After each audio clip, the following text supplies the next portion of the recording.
Assalamualaikum warahmatullahi wabarakatuh.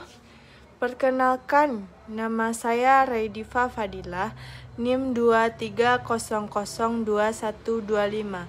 Pada kesempatan kali ini saya akan membahas tentang distorsi dalam komunikasi organisasi. Jadi, jika kita bicara mengenai distorsi, berarti distorsi ini adalah gangguan yang pada akhirnya dalam proses komunikasi yang sifatnya itu mendistorsi atau mengganggu proses komunikasi yang terjadi, sehingga pesan akan menjadi atau akan terjadi miskomunikasi, atau apa yang disampaikan komunikator ke komunikan itu akan menjadi berbeda. Akibat dari gangguan ini menyebabkan tujuan utama dari komunikasi menjadi tidak terwujud. Banyak sekali kerugian-kerugian yang diakibatkan oleh distorsi ini. Distorsi ini ada beberapa macam, yaitu yang pertama distorsi dalam penyampaian pesan. Titik utama dari distorsi adalah dalam proses penyampaian atau transmisi pesan. Ada yang namanya hambatan fisik, gangguan yang terjadi akibat hambatan fisik, misalnya jarak antara komunikator dengan lawan bicara, dan ruangan yang tidak kedap suara, menyebabkan proses penangkapan pesan tidak sempurna oleh komunikan. Contohnya saja ketika guru mengajar atau dosen mengajar. Jadi suara dia pelan jaraknya, sedangkan jarak guru dengan mahasiswa paling belakang itu jauh sekali, sehingga membuat pesan yang disampaikan tidak sempurna ditangkap oleh komunikan.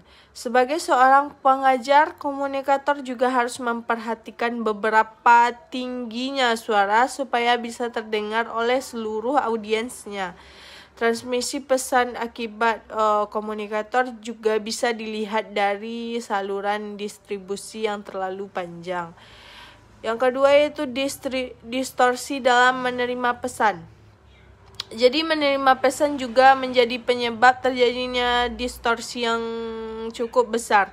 Mulai dari hambatan fisik, contohnya suasana yang kurang nyaman, sinar lampu yang terlalu terang atau redup, ruang kerja yang panas, dan sirkulasi udara yang tidak ada, dan lain-lain.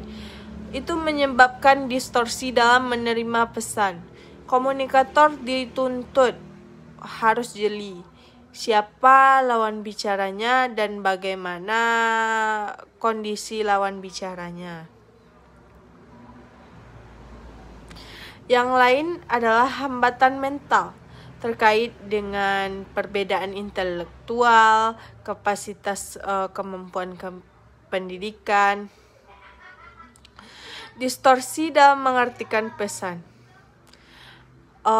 Yang pertama itu berbeda latar belakang, usia, jenis kelamin, dan lain-lainnya. Bisa menjadi distorsi dalam memaknai pesan. Bisa menjadi penyebab gangguan bahwa kita melihat setiap pesan itu berbeda.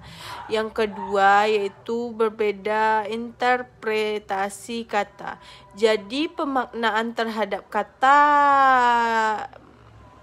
yang berbeda itu menjadi gangguan juga.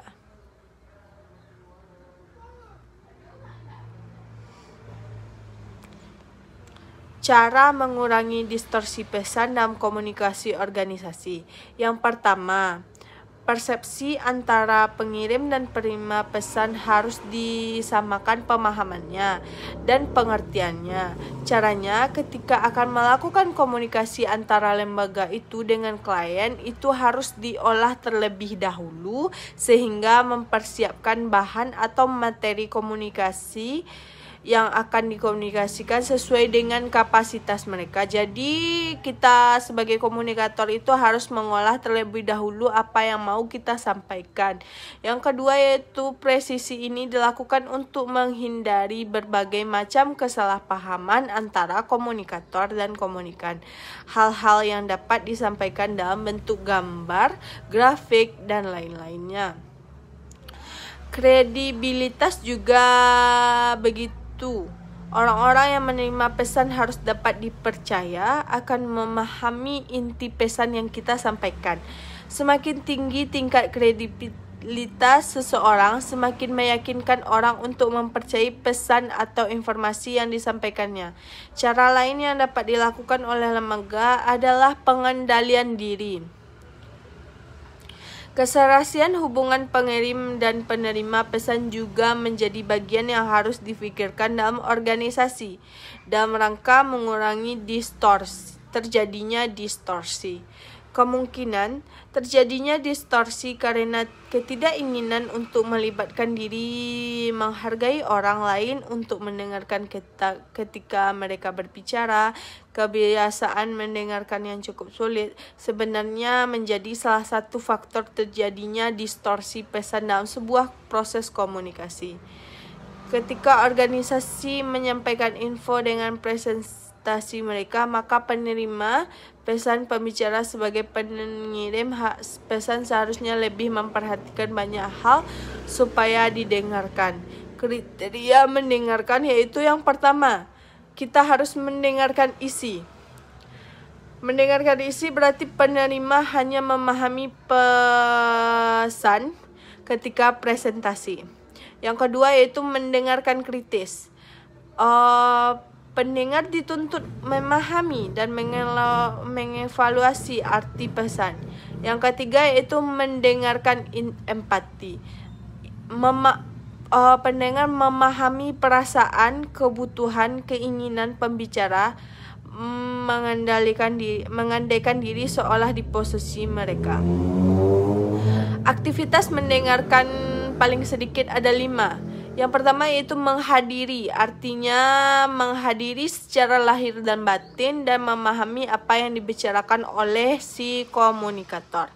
Yang kedua, menginterpresentasikan, yaitu memahami atau mengartikan inti dari apa yang disampaikan pemberi pesan. Dan yang ketiga yaitu kemampuan mengingat. Berarti menyimpan pesan untuk dirujuk di kemudian hari. Besar kemungkinan distorsi ini diakibatkan oleh tidak mau mendengarkan.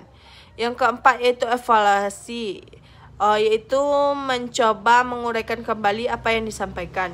Yang kelima yaitu mampu memberikan tanggapan, yaitu bereaksi terhadap evaluasi, bereaksi terhadap pesan yang disampaikan, kemudian ikut serta berbicara atau memberikan balikan.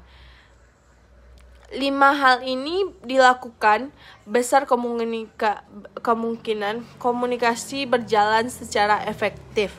Menjadi pendengar yang baik tergantung pada kemampuan kita mengenali dan memberikan koreksi terhadap hambatan. Misalnya, bila seseorang mendengar langsung dan menarik kesimpulan. Yang kedua yaitu pendengar yang berpusat pada diri sendiri. Biasanya mengalihkan perhatian mereka dari pembicara dan dari diri sendiri. Yang ketiga, pikiran seseorang dapat memproses kata bisa 4 kali lipat lebih cepat dari pembicara. Distorsi dari komunikasi organisasi sebenarnya sering sekali menyebabkan tujuan organisasi tidak tercapai secara efektif, bahkan tidak maksimal, terutama jika tidak mendengarkan. Baiklah, hanya itu yang dapat saya sampaikan. Apabila ada salah dan janggal, saya mohon maaf. Wabillahi taufik wal hidayah. Assalamualaikum warahmatullahi wabarakatuh. Jadi saya Raidifa Fadilah dari Administrasi Pendidikan pamit undur diri. Sekian.